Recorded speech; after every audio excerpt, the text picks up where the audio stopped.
E ele me disse: eu gostaria de levá-lo para conhecer um dos casos mais comovedores da minha vida. O poder da treva, o poder da luz. Quando eu era criança, minha mãe me falava muito de uma amiga. Esta sua amiga era uma modesta lavadeira. Como minha mãe era lavadeira do Rio das Velhas, um córregozinho que passa a Pedro Leopoldo, as duas eram muito amigas. E depois essa senhora desapareceu e veio a aparecer mais tarde com uma criança muito deformada. E minha mãe dizia: meu Deus, quando eu imagino a prova de Conceição, eu me conformo com tudo que ocorre na minha vida. Mas minha mãe morreu, eu fiquei criança. E passados muitos anos, digamos que 40 anos, eu estava numa reunião e ele se desdobrava. Ficava psicografando a reunião toda, 6, 7 horas, sem parar. Então ele desdobrava do corpo e ficava colaborando com os espíritos. Provas eram os fatos que ele narrava, confirmando. E esta noite, Conceição apareceu-me e disse: venha depressa, porque eu e Lia estamos morrendo à fome. Eu então disse: meu Deus, amanhã, sem falta, eu vou levar os meus amigos lá. E gostaria que vocês fossem, falou-nos aos 4, porque é o caso mais comovedor da minha vida. Lia é deformada. Ela tem uma doença que a impediu de crescer. A cabeça é normal, o pescoço também, mas a partir dos ombros não houve um crescimento. Ela deve medir no máximo 1 metro. O corpo é retorcido como se fosse um parafuso à primeira vista. E ela é cega, surda e muda. E Conceição é a avó que toma conta. Elas moram aqui perto, em um local chamado Alapinha. E eu sou muito preocupado. Já comprei alguns víveres para elas, porque vivem lá na mata. E eu já fiquei comovido. Como é que se podia viver assim deformado, cego, surdo, mudo, mais de 40 anos? E então, ele chamou 2 táxis e nós fomos. Fomos conversando, eu ia sempre conversando com ele. E quando chegamos ao lugar ermo, tinha 2 choças e uma casinha de barro a pique, essas de varas com barro. Chegou e disse: olha para ali. Era um aclive e aquela casa modesta. Ele disse: Divaldo, aqui nessa casa eu tive uma das visões espirituais mais lindas da minha vida. A minha visão máxima foi quando eu terminei de escrever o Paulo Estevão. Ao terminar, quando colocou Emmanuel fim, eu vi Paulo desdobrado e Jesus recebendo Paulo. Jesus, Estevão e Abigail. E então eu fiquei aturdido mais de 1 mês, com o esplendor, me narrou os detalhes. Mas, num dia de Natal, há pouco tempo, eu estava muito triste, porque eu sou uma alma sozinha. Meus familiares não concordam comigo. Cada qual tem sua religião, me tratam muito bem, me respeitam. A maioria deles fui eu quem criou. E eu estava na minha casa, sozinho na noite de Natal. E a noite de Natal, como é de ano bom, são sempre noites muito graves. Elas são muito tendentes à depressão sazonal. Na festa de aniversário, em determinadas épocas, a pessoa faz a depressão. É um tipo e uma síndrome da depressão. E eu estava muito triste, porque eu via nos rádios as músicas de Natal, quando Emmanuel me apareceu e me disse: Chico, já que você está sozinho, vá passar o Natal com Lia e Conceição. Leve alguma coisa, porque elas estão com muita necessidade. E eu, pronto, encontrei uma saída fantástica. Comprei algo dentro do meu alcance e chamei o táxi de um amigo e fui. Quando eu cheguei mais ou menos a essa distância, que eu olhei, a casa estava aureolada por um spotlight que vinha do cima, numa tonalidade azulácea, como um verdadeiro festival de bênçãos. Havia uma música no ar e um canto coral infantil. E ele aí começou a trautear a música que eu não identifiquei. E aquilo me comoveu. Quando eu cheguei à porta, levando os embrulhos, eu estava ali Eurípedes Barçanufo. Para quem não sabe, Eurípedes Barçanufo foi um apóstolo do Triângulo Mineiro. Ele nasceu, viveu, morreu em Sacramento aos 44 anos de idade. Era portador de uma mediunidade semelhante à do Chico e realizou uma das primeiras grandes obras espíritas do Brasil.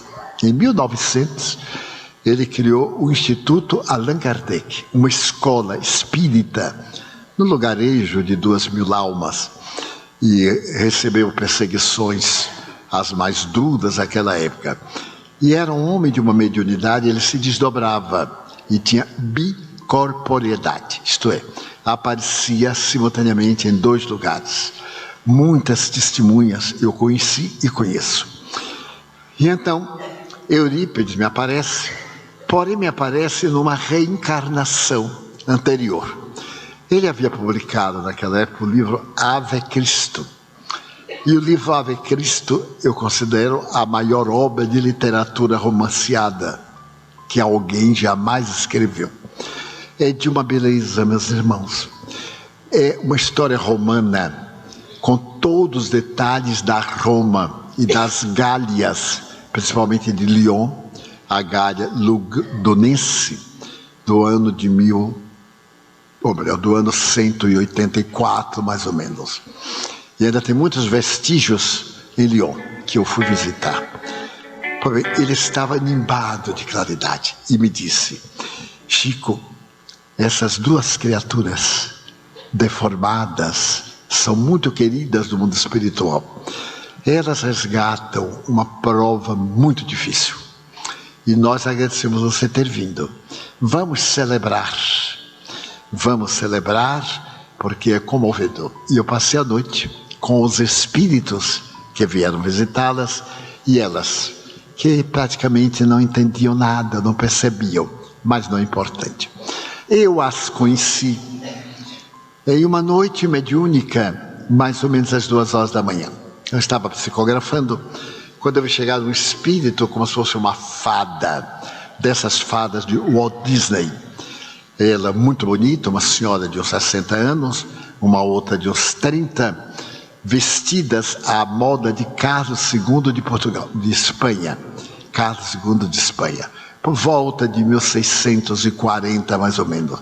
A gola irlandesa de Guipir, e escreveu. E as 2 chegaram junto a mim e eu tive um choque. Uma delas disse assim: Chico Xavier, eu fui muito amiga de sua mãe aqui na Terra. E nós lavávamos roupa aqui no Riacho das Velhas. E eu estou numa prova muito difícil, porque a minha netinha precisa de mim. Nós pertencíamos à corte de Carlos II e éramos muito católicas e fazíamos parte da Inquisição.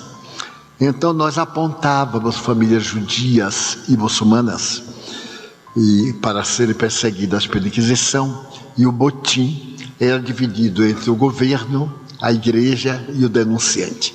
E fizemos uma fortuna colossal. Matamos muita gente. Muita gente foi para o cárcere, para a roda, para os tormentos. Mas para nós era natural, era uma coisa santa, a Inquisição. E então, a verdade era outra. Quando desencarnamos, experimentamos os terrores das nossas vítimas perseguidas. E nesses últimos 400 anos, as nossas reencarnações têm sido muito dolorosas. E esta é a última. Nós fazemos o estado de completistas, nos liberamos da lei. E eu fiquei deslumbrado com aquela senhora. Ela disse: venho lhe pedir para ir me visitar, porque eu e Conceição estamos morrendo à fome. E o nosso karma ainda não terminou. Precisamos de ajuda, de viver um pouco mais. Eu anotei, elas disseram onde moravam, eu anotei. E no dia seguinte, eu fui com minha irmã, Luísa, a irmã dele. Levamos carne, fizemos sopa, isso, aquilo. Eu dei banho na doentinha e ficamos fregueses. Mas nós também somos pobres e temos muita gente para ajudar. Muitas vezes eu fico aturdido porque não sei a quem. Aí eu elejo o pior e levo o pouco que eu consigo. E nasceu em mim um amor por elas duas, porque a história de Lia é impressionante. Ela morava, Lia, em Curral del Rei, é o antigo nome de Belo Horizonte. Até metade do século XIX era chamado Curral del Rei. E pertencia a uma família muito rica, era uma moça muito bela. E naquele tempo as famílias negociavam os casamentos das suas filhas. E o pai dela negociou-a com outro fazendeiro muito rico de Curral del Rei. Casaram-se, ela conheceu o noivo no dia do pedido e no dia do casamento. E ela foi morar na fazenda. Mas o homem era um psicopata. Desde a noite nupcial, que ela experimentou o terror de um homem terrivelmente doente. E ele, com o ceder dos dias, apresentou um sintoma de ciúme doentio. Acusava de ter relacionamento com os escravos, com o feitor. E certo dia ele foi tomado de um espírito mau, com um tição em brasa. Ele queimou as partes pudentes para castigá-la, dizendo que ela estava traindo e que agora não poderia mais. E então o seu organismo genital passou a ter uma ferida terrível, que era cuidada com toda a ignorância. Colocava pucumã, aquele pó que se faz muitas vezes onde tem fogão a lenha, aquele pó negro cheio de micróbios. E ela ficou num estado deplorável. Mesmo assim, ela engravidou. E uma senhora que fazia o papel de curandeira da região salvou-a. Ela ficou com feridas muito graves, cicatrizadas, e nasceu uma filhinha. O marido proibia de sair, inclusive nunca mais ela viu a família. Ficou lá no cativeiro. E a filha cresceu, era a sua diversão, era a sua vida. E por fim, quando completou 15 anos, o marido negociou com outro fazendeiro e a filha casou-se com um terceiro fazendeiro. Ela viu a filha sair e não pôde mais visitar. Mas a filha engravidou e quando estava perto do parto, a esposa pediu a ele: deixe-me ajudar minha filha. Neste povo ignorante, eu sou a mãe dela, como você pode duvidar de mim dessa forma? E por milagre, ele foi levá-la para que ela tomasse conta da filha. Chegou o momento do parto, era um tempo de muita ignorância, o período de resguardo era terrível, a mulher ficava coberta 3 dias e 3 noites para não tomar vento, para não ver luz, a janela do quarto fechada, infecções, a grande noite da ignorância. E nasceu uma menina.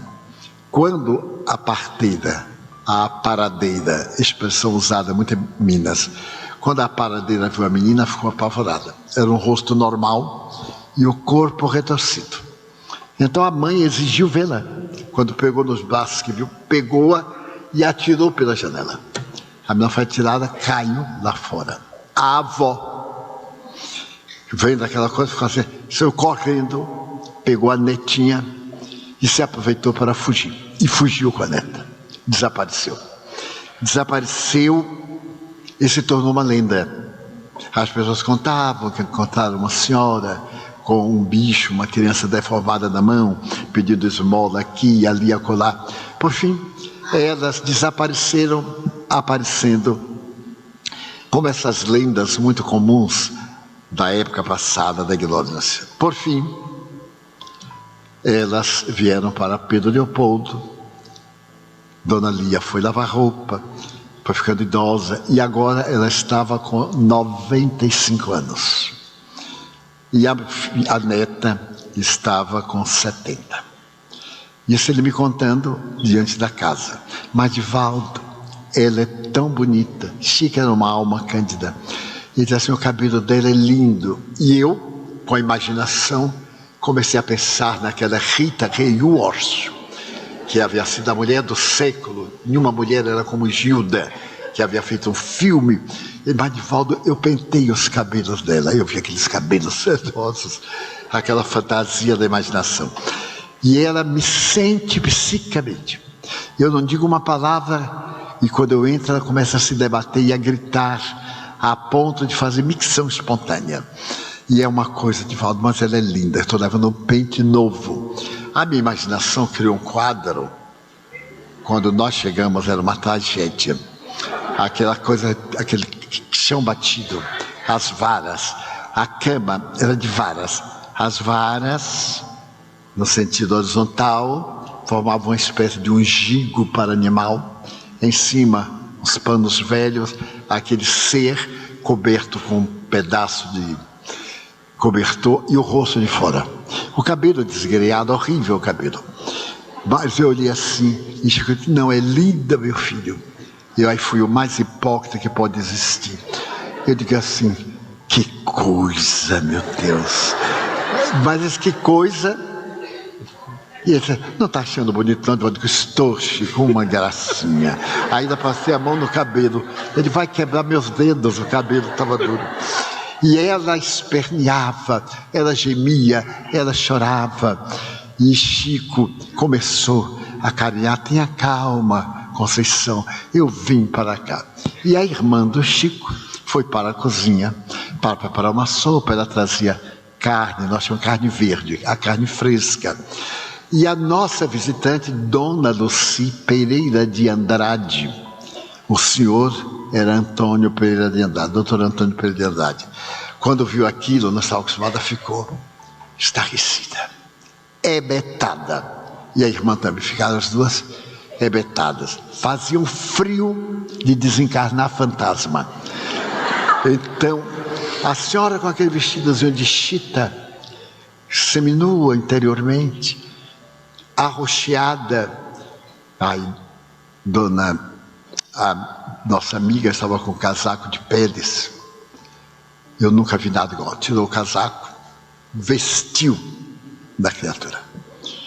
Aí Chico disse assim, nossa, como você está bonita, Lia.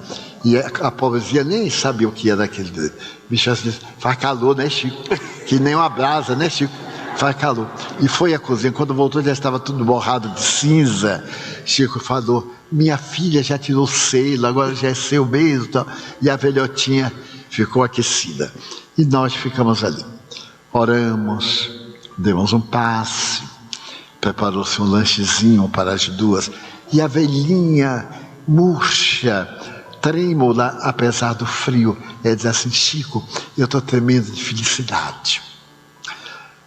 O doutor Andrade ficou tão comovido que disse, Chico, eu sou o provedor da Santa Casa de Misericórdia e poderei levá-las a São Paulo, interná-las na Santa Casa. Eu coloco no apartamento e elas têm uma vida regalada. Meus amigos, pasmem. Chico disse, não, Andrade, não faça isso. Deus as colocou aqui. Não nos cabe tirar daqui para botar no lugar que talvez não seja bom para elas. Se você quer ajudá-la, contratemos uma pessoa para vir socorrê-las, para limpar, ajudar, e você dá uma pequena cota para mantê-las. Aí, doutor Andrade, mas não tem dúvida, você estabelece, me faz este favor. Ele estava realmente comovido. Então, nós nos comovemos e pronto, e beijamos Dona Lia, Dona Conceição, tudo. E eu saí impressionado como nunca até hoje. Bom, voltamos, tivemos as reuniões, despedimos, amigos, voltar a São Paulo, eu voltei a Salvador.